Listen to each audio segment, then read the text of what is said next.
আসসালামু আলাইকুম, শুভ সকাল। সুন্দর একটা পাখি, এটা পালার জন্য নিয়ে আসছে পালেয়ারা। তো এটা হচ্ছে বক পাখি। কেমন আছো? কেমন আছো তুমি? হুম, এখানে আরো আছে দুইটা। কত খাবার দিছে।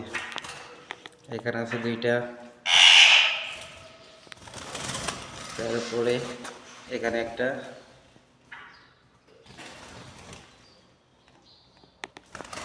তো অনেক সুন্দর না দেখতে পাখিগুলো? সবাই একটু জানাবেন। আর এই তো মাতব্বর, এই সবচাইতে